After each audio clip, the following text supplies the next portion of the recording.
माँ पर और पिता पर कुछ पंक्तियां आपके बीच निवेदित करता हूं। आप यहाँ जितने लोग बैठे हैं, मुझे नहीं मालूम कि किनकी माँ जीवित हैं और किन्होंने माँ को खो दिया, पर मेरा व्यक्तिगत मत यह है कि जिनकी माँ जीवित हैं, जिनके पिता जीवित हैं, वो दुनिया के सबसे संपन्न लोग हैं, वो दुनिया के सबसे अमीर लोग हैं, वो दुनिया के सबसे धनाढ्य लोग हैं। 1 मिनट के लिए बचपन में लौटिएगा, याद कीजिएगा जब हम बहुत छोटे थे, माँ की गोद में थे, माँ का स्तनपान करते थे, तब माँ का एक स्तन मुंह में लेकर हमने उस माँ को दूसरे स्तन पर अपने छोटे छोटे पैरों से न जाने कितनी बार मारा, पर उस माँ ने हमें दूध पिलाना बंद नहीं किया। मित्रों, लात खाकर भोजन देने की शक्ति उस परमपिता परमेश्वर ने दुनिया में यदि किसी को दी है, वो सिर्फ माँ को दी है। माँ के अलावा ये ताकत किसी के पास नहीं है। मैं उस माँ की वंदना में कविता पढ़ता हूँ। याद कीजिएगा उन दिनों में जब हम चौके में, रसोई में बैठकर खाना खाया करते थे और माँ खाना बनाती थी। उस वक्त थाली पर बैठकर हमने जब भी इधर उधर देखा, वो माँ समझ गई और उसने नमक का डब्बा हमारी तरफ सरका दिया। हमारे बिना बोले को समझने वाली वो माँ, जब हम उसे खो देते हैं, वो माँ हमें बहुत याद आती है। वो माँ जो हमारे परीक्षा देते जाते वक्त दही की कटोरी लेकर शगुन बनकर आकर खड़ी हो जाती थी, उसे हम खो देते हैं। वो माँ हमें बहुत याद आती है। रमेश सोज की 4 पंक्तियां माननीय नेताजी यहाँ बैठे हैं, मैं पढ़ता हूँ। मुझे अच्छी लगती है कि बहुत रोते हैं लेकिन दामन हमारा नम नहीं होता, इन आंखों के बरसने का कोई मौसम नहीं होता, मैं अपने दुश्मनों के बीच भी महफूज रहता हूँ, मेरी माँ की दुआओं का खजाना कम नहीं होता। स्वामीनाथ पांडे की 3 पंक्तियां सुनाता हूँ। स्वामीनाथ पांडे ने 3 पंक्तियों का उपन्यास लिखा। अमिताभ जी बैठे हैं, जया जी बैठी हैं। 3 पंक्तियों में पूरा उपन्यास लिख दिया उसने। लिखा, एक विधवा माँ थी, उसके 2 बेटे थे।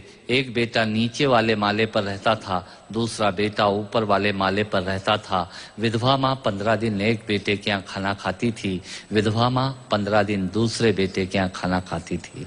पर ये उस विधवा माँ का दुर्भाग्य था कि साल में जो महीने 31 दिनों के होते थे, उस एक दिन उस विधवा माँ को उपवास रखना पड़ता था। 9 महीने पेट में रखने वाली माँ जब एक जवान बेटे को एक दिन भारी लगने लगी, तब इस नालायक हास्य व्यंग के कवि ने कुछ पंक्तियां माँ के लिए लिखी। सुनिएगा, यात्रा कीजिएगा मेरे साथ।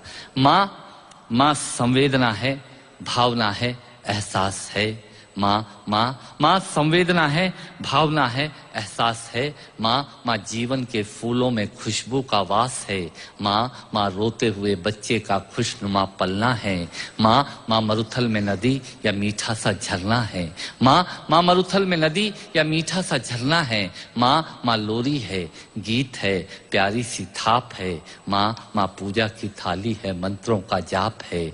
माँ आंखों का सिसकता हुआ किनारा है। माँ गालों पर पप्पी है, ममता की धारा है। माँ झुलसते दिनों में कोयल की बोली है। माँ मेहंदी है, कुमकुम है, सिंदूर है, रोली है।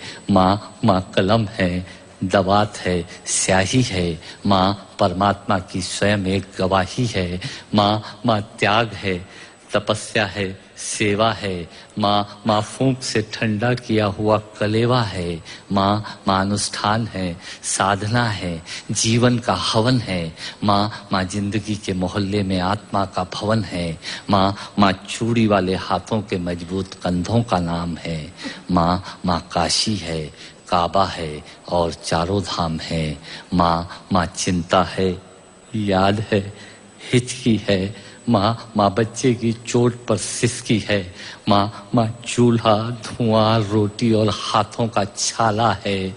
माँ जिंदगी की कड़वाहट में अमृत का प्याला है।